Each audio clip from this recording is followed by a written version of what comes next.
Welcome back to EMT Mood. Today I'm here with MP and AJ. Today we're reacting to real images with frightening backstories. Warning, these gave me 3 weeks of nightmares. Yeah, by Mr. Ballin. Go sub and like to that, man. I hope you guys are doing good. Let's get straight into the video. Today, I'm going to tell you 3 stories, and at the end of each of them, I'm going to show you the haunting photo or photos that are famously associated with them. But before we get into those stories, if you're a fan of the strange, dark, and mysterious delivered in story format, then you've come to the right place because that's all we do, and we upload once a week. So if that's of interest to you, the next time you're at the Like Button's house, please secretly sneak into their fridge and replace all of their vanilla ice cream with mashed potatoes. Also, please subscribe to our channel and turn on all notifications so you don't miss any of our weekly uploads. Okay, let's get into today's stories.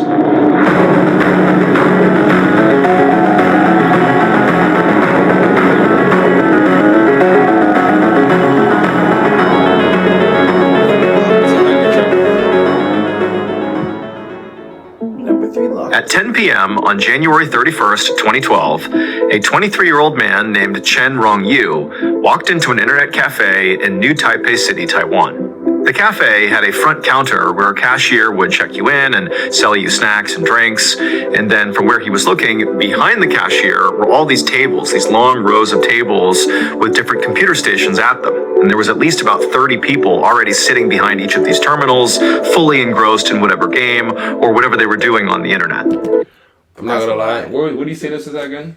It's Taiwan. This is in Taiwan. In most Asian countries, honestly, I've yet to go there.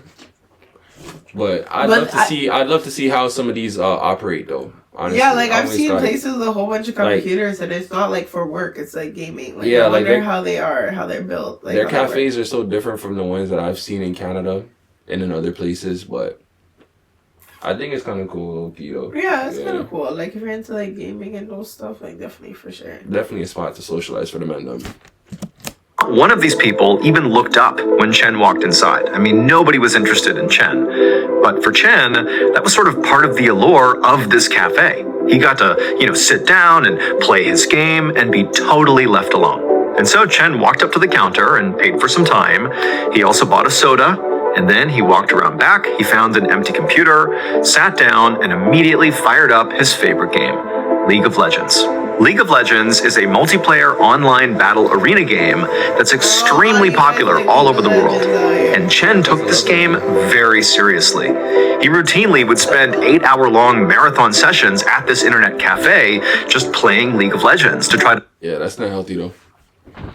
I don't ever want to catch any of you guys in a cafe that long playing some game, bro. Doesn't matter what 8 hours he was in that bitch at a time. Instead of a job, yeah, nah. Unless that is your job and you're like getting paid like the same as you would make at a job or more, then you shouldn't be doing that. Should not be doing that shit at all. For a random 8 hours of a day. Maybe the day off, like, if you have a random day off. That's not good for your health, but if you have a random day off, yeah. You know what? They should have the PC shut off on you mid-game, bro. That would piss everybody off in that shit. Like, after a certain time limit. Just to get them off that shit for their own safety, though. Like... level up and move up in the ranking system. And so today, that's what Chen was going to do. And so after the game was booted up, he immediately locked in and he was in his first battle. And then before long, hours had gone by and he hadn't even gotten up. And then eventually, a couple times he got up to get a soda refill and to get a snack. But I mean, he basically just all night gamed, just nonstop, periodically stopping to literally put his head down on the table and take a 15-minute power nap, only to get right back up and get back into the game. The cafe, right? This is crazy. Yo. I never took a power nap in my life. I don't know how some people do it. I don't know how people are comfortable doing that. They can do it whenever they want to, but I can never just come home from work and just take a nap or just take a nap in general. I've never done that. I'm guilty. I can take power naps. You just take power naps. What is it? What is it? You guys it's like tired? When you just like sleep for a quick amount of time or whatever time you have and just like get that little bit of sleep and little bit of energy and just you're back at it. Your body resets kind of like not fully, but partially, like just like, okay, so science says like, something about don't wake up in the middle of the night, like, and then like for your alarm and then turn it back off and go back to sleep for like a few more minutes, because your body would register your sleep as those few more minutes over the time you had, so it's not good if you keep waking up in the middle of your sleep. Yeah. So it's like that, like the opposite, I guess. Your body takes in that time, the quick little power nap, and kind of resets, kind of. I could never go back to sleep, no matter how hard I try, bro. Functioning. All night, he's just on this game. By a little after noon on February 1st, Chen had been gaming nearly non-stop for 14 hours, which was long even by his standards, but he couldn't stop now. He was exhausted, but he was doing great. This is like one of the best sessions he had ever had, and right at that moment, he was in the middle of this really intense match where his team was about to get knocked out by this really good opponent, and if Chen could just lock in, they could pull out a win. And so Chen was super focused, leaned forward, hands flying across his keyboard and mouse, and he managed to dodge an attack, and then he geared up for the big strike, and right as he did, something went wrong. About 9 hours later, around 9 p.m., the cashier at this internet cafe had just finished giving another soda to one of the customers, and then they looked out and she noticed there was nobody else in line. Now, the job of this cashier was not just to check people in and give them snacks and drinks. It was also to keep the cafe clean and also, critically, to periodically make rounds and kick people out once their time had expired.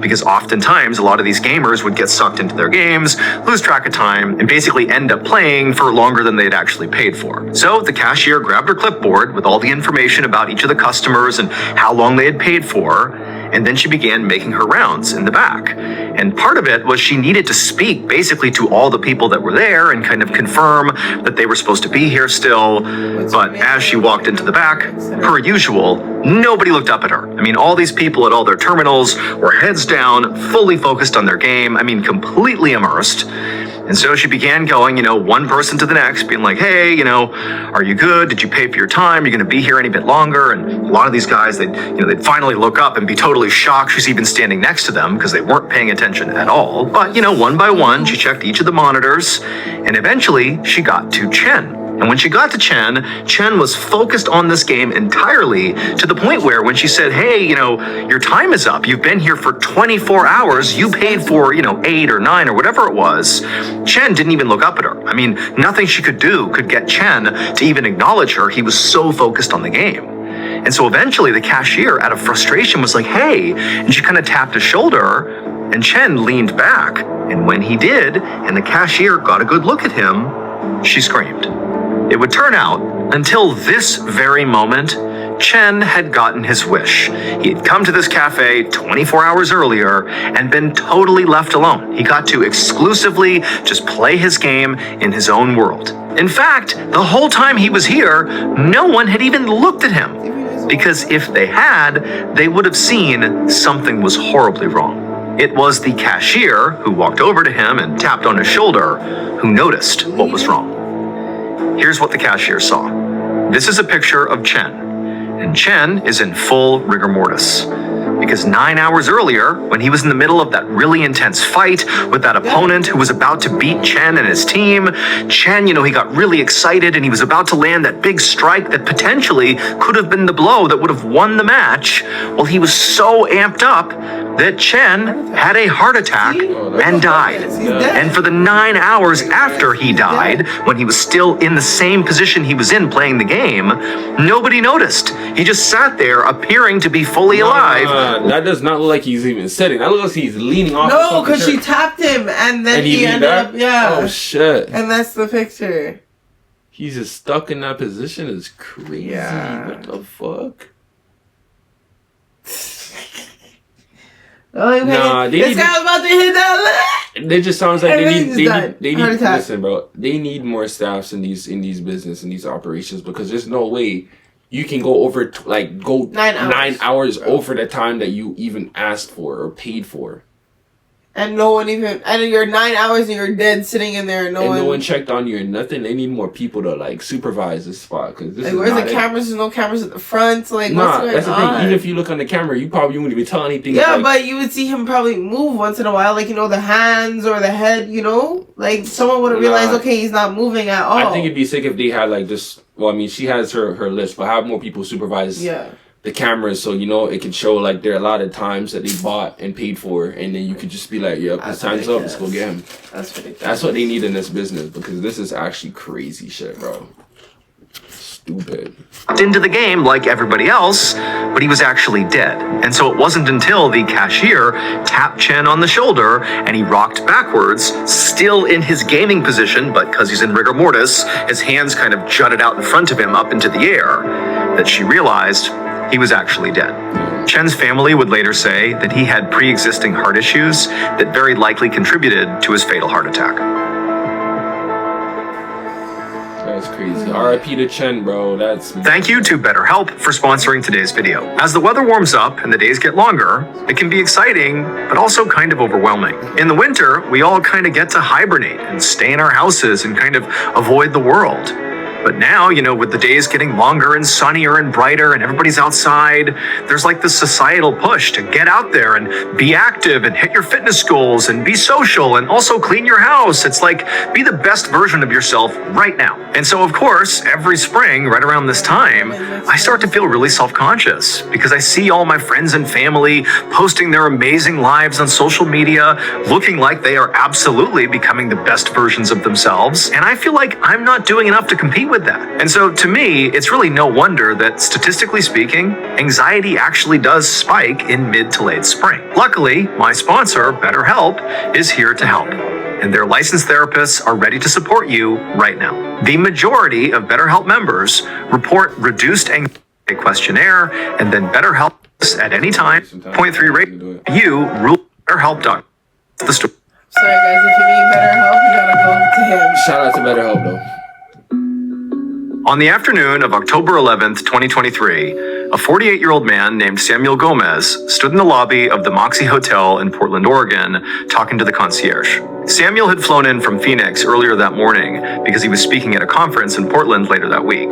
But for now, he was just gonna go out and enjoy the sights. And so he had asked the concierge to give him some local recommendations. The concierge named a few cool local places. Samuel thanked him, and then he headed out the front door onto the road. And as soon as Samuel was outside, he immediately heard this loud commotion happening right down the street. And he turned and looked in the direction, and he saw this kind of gaggle of people and cars sort of standing in what looked like a big circle around whatever was happening over there. Samuel couldn't tell what it was, but people were honking and people had their phones out filming sort of whatever was in the middle of the circle. And from the looks of it, it appeared there was at least one police officer in his car sort of beginning to marshal the scene and block traffic. But, there was just this chaotic scene happening, and Samuel really had no idea what it was. But naturally, being a human, he was interested. He wanted to see what was going on. And so Samuel began walking down the road, and as he did, he pulled out his phone, opened up his camera, and began filming and taking pictures. And as he got closer to whatever was going on here, the cacophony of horns and people yelling and all the chaos just got louder and louder, and it still wasn't clear at all to Samuel what the heck this even was. And so he just continued to take photos and just kind of be an onlooker. And at some point, when Samuel got right up close and actually was standing right near that police officer blocking traffic, he happened to turn his phone and aim his camera at the police officer. And when he did, he took a photo. Here is the photo he took. As you can see, the police officer is aiming his gun directly at Samuel. And that's because this is not a police officer. Samuel just thought he was a police officer. When he looked down the road at this crazy scene, he saw this guy in a car who sort of appeared to be, maybe an undercover cop, sort of, in the right place at the right time, taking charge and handling whatever this was. When in reality, this man who's in this photo is a guy named Jeffrey Hammond, who had just been involved in a road rage incident, and he shot and killed a 47-year-old man named Ryan Martin. That was the scene that Samuel had walked out to. Jeffrey Hammond. Wrong place, wrong time. Yeah, 100%.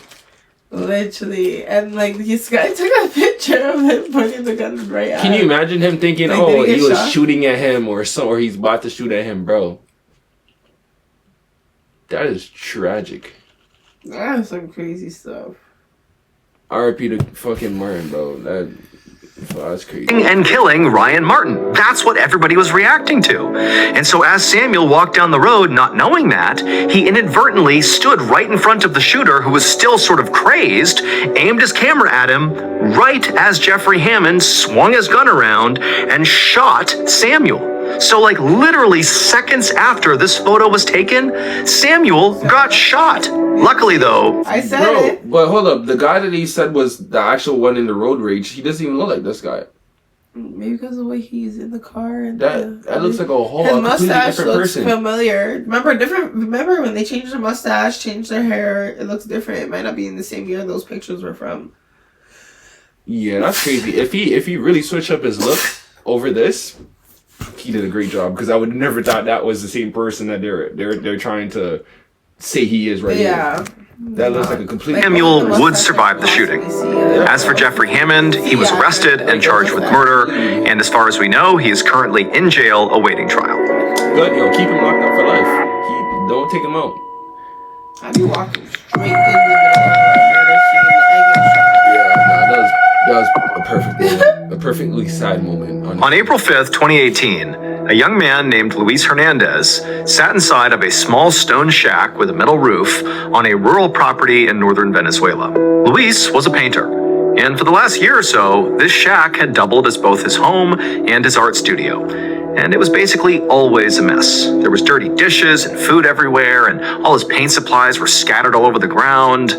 But the walls were all adorned with all of his beautiful and most prized possessions, his artwork. He mainly painted really dramatic-looking portraits in very bold colors. In fact, when he was actually doing his painting, when he was in the middle of the floor, right in the center of his shack, on one wall, there was this face of a man he had done, all in red, and then on the left, on the other wall, was this woman's face, all in blue, but with bright red lips. And these paintings were both so intense that at times, as he was doing his work, it sort of felt like they were both looking at him. But on this particular day, as Luis sat in the middle of his shack working on his latest project, he put that weird thought out of his mind that, his paintings were watching him, and just focused instead on getting this done.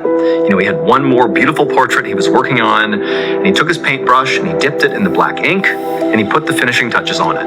And when this portrait was done, Luis kind of sat back and took it all in, and he couldn't help but feel a bit emotional. Because this project, it was different than any other he had ever done. He wasn't doing it for fun, he wasn't doing it for pay, he was doing it as a way to cope with a big crisis in his life. So this shack where Luis worked and lived, and also the rural property that it sat on, belonged to Luis's boyfriend, Lisandro Rosales Garcia. Lisandro and Luis had met about a year earlier when Luis was really down on his luck and was actually homeless, living out on the streets. But Lisandro had seen Luis and offered to let him come live in this shack on his property, which was out in the middle of nowhere. And Luis, who's got no other options, is like, awesome, yes, I'd love to do that. And so he moves out into the shack, and pretty quickly after moving in, Luis and Lisandro, they formed a more romantic relationship, and Luis was so happy. He felt like Lisandro was the one person who really understood him and truly supported his art. But then, about 2 months ago, Lisandro had just gone missing. The police were looking into it, but so far, Luis had not gotten any updates. And so Luis was handling this huge gap in his life now, the only way he knew how to, which was with his art. And so this latest project he had just finished was sort of like a tribute to his missing boyfriend. But as Luis put his brush down and stood up to admire his work, he suddenly heard voices from outside. Now, this was highly unusual because this property really was very remote. I mean, the only time Luis or Lisandro would see people here was if they invited them, and Luis had not invited anyone. But before Luis could even react to, these strangers on his property, those people outside began pounding on Luis's front door. Would you open the door? I'd be confused. I probably wouldn't open the door. You wouldn't open the door. I started freaking out looking for weapons. If you can't see through Stuff to who's put outside on. that door, do not open that door. Flashlight, phone, whatever I'm gonna need, wallet, I need the shebang, put on a jacket, sweater just in case, scarf, you never know what you're gonna need, boots, socks, get everything together, figure out what's going on, look at an escape route. That's what I'm thinking right now. I'm in a shack in the middle of nowhere in the jungle. I'm not opening that door. I'm not talking to nobody. You're never going to hear from me, and I don't ever want to even know who you are. I don't care. After that day, I probably might leave, and I'll never come back there again. Yeah. No. Dead boyfriend, hearing voices, people are coming to the crib. I'm out of here. What? And so Luis, he opened up the door, and standing there were all these police officers. And Luis's first reaction was, oh, they must be here to give me some updates about Lisandro's disappearance. But these police officers, they didn't give an update. Instead, they just pushed past Luis into the art studio and began scooping up all his paints and paintbrushes. And then at some point, one of the officers actually looked down and saw the final project that Luis had been working on, his tribute to his missing boyfriend. And when the officer saw that painting, he turned around, ran outside, and vomited. Here is a picture of that tribute. Now, at first glance, this piece of art is totally unremarkable. You know, it appears to be some sort of stained glass with green leaves and some blue and red flowers. But when you consider the types of supplies that Luis used to make this particular piece of art, you'll realize how horrifying this image actually is, and it's what caused that officer to vomit. It would turn out Luis was not just a painter. He was also a serial killer. And what he would do is after he killed his victims, he would use their blood, their ashes, and their other body parts to paint all of his paintings. Now, at first, Luis and Lisandro were actually a happy couple. However, at some point in February of 2018, they got into some kind of fight, and Luis killed Lisandro and quickly began using his body parts to create this tribute to his boyfriend. If you look again at the tribute painting... Listen, no, I'm not gonna lie. No, if he's doing all that, he's fucked up. But I would love for him to teach me how to mix this paint with blood and body parts. I would love for you to teach me that if you ever got out of prison, but I doubt it. Like, let me just look at this for a second. That like, is actually I can crazy. tell, like, maybe his blood, but, like, where's the body parts? That's what I'm trying to think. Like, no, the body parts. Can he smell it? Like, is it skin that he's painting on? Like, is he putting skin patches? Like, is there hair? Like, I'm trying to figure out, is there nails? So far, I'm just thinking, painted nails stuck to the... Yeah, we need a better close-up picture because this is some crazy artwork considering what's actually in it. But as I said, that's crazy.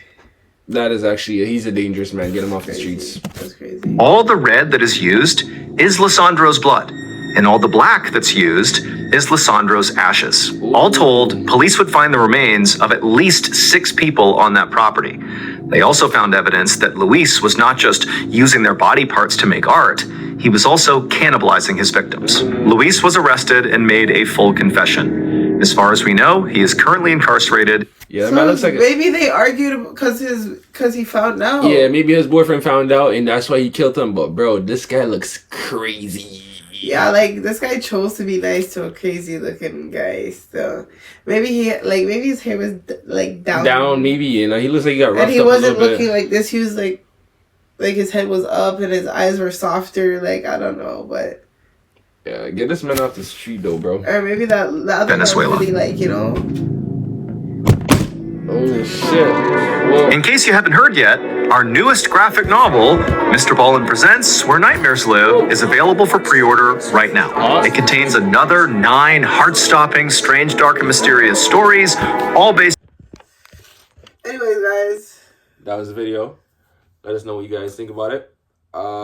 Shout out, Mr. Ballin. That man makes some fire videos. Been watching him for some time now. We both fuck with that guy. Yes, sir. And yeah, like, this is crazy. Like, that guy, he looked kind of crazy. I don't know. Like, maybe his hair was nicer.